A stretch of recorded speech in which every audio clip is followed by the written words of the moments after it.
So Steph Curry has broken the NBA with his outside jumper and his ability to hit shots no matter who's in his face.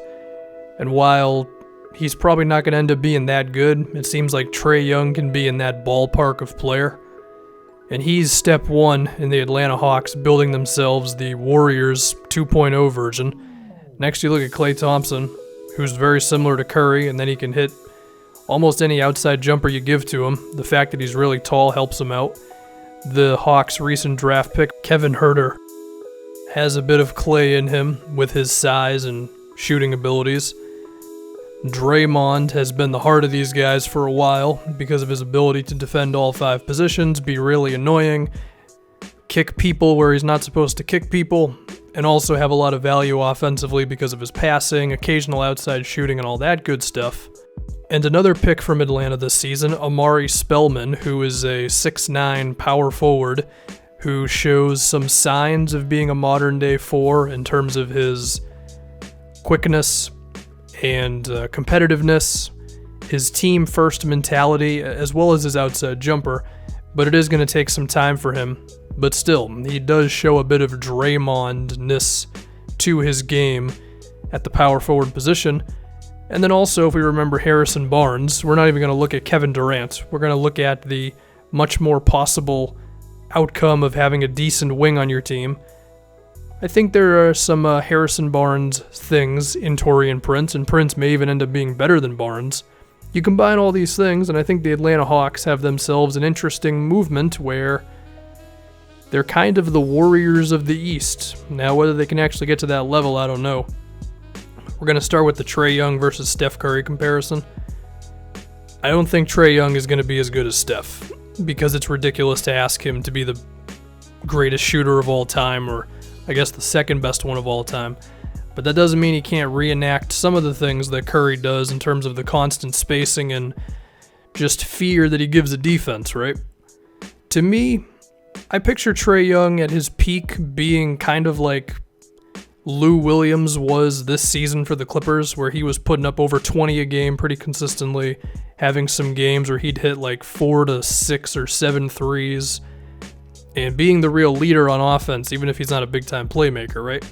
That's still a very good player. That's someone who could make a few all-star teams and lead the Hawks to some decent winning seasons.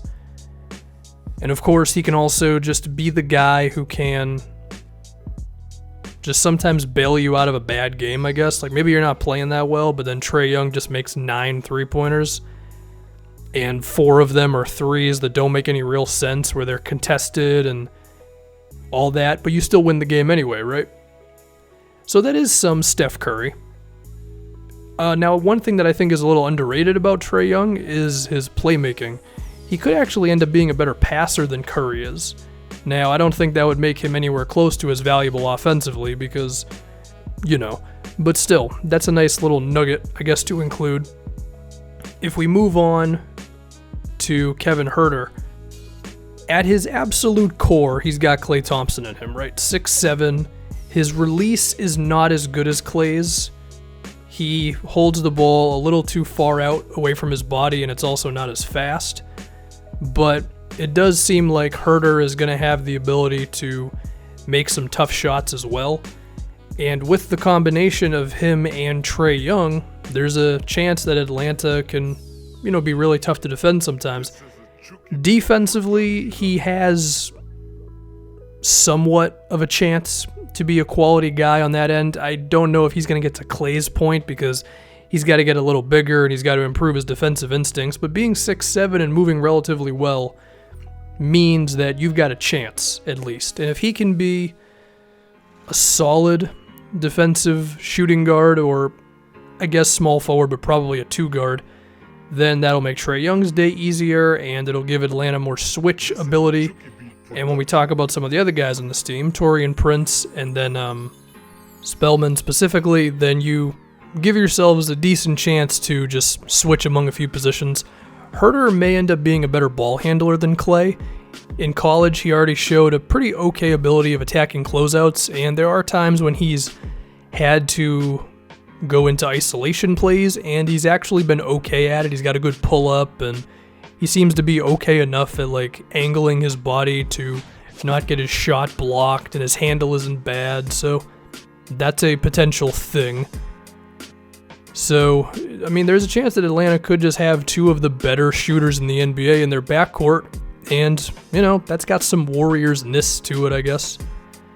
Next, if we get to the idea of Spellman being the next Draymond, I mean, he's starting at a similar point, because we may remember that when Draymond got into the league, it was like, well, what does this guy do well? You know, he's too small for the big spots, he's not skilled enough for the smaller spots, and he's ended up being perfect. The thing with Spellman is he may have to lose some more weight. He did lose a lot of weight in college at one point, which improved his athleticism quite a bit. He may have to do that even a little bit more. It seems like he has the idea of the type of player he wants to be. It's just going to be a matter of really getting there. I would say the best thing he's got right now is his three-point shot. He shows a willingness to set screens. He's even shown some decent passing chops. But it's a matter of just improving on all these things. I mean, there's a chance that he could end up being like Marvin Williams, which is not bad, but the difference between Marvin Williams and Draymond is drastic, of course. Let's talk about Harrison Barnes being the other wing amongst all that. Taurean Prince showed some pretty quality signs in his second season. He had more of an offensive responsibility, and his points per game went up. His ball handling wasn't bad. His shooting was decent. I think defensively he could show himself to be similar to Barnes in a strong wing who just has a chance in like a switching defense sort of thing. And then once again, his offense seems like it's not going to be bad. There's a thing there. We can also talk about John Collins. I feel like he could be a better version of all the big guys that the Warriors have been using this year between Kevon Looney, JaVale McGee, Jordan Bell, to where he can be a finisher around the basket for him. Atlanta's got an interesting thing going on where I feel like if it all goes perfectly, then it could end up like this play here where you have to switch on Trey Young or else he's going to nail a three-pointer on you. Spellman goes off the dribble, gets it to an open shooter, and these guys are really tough to deal with.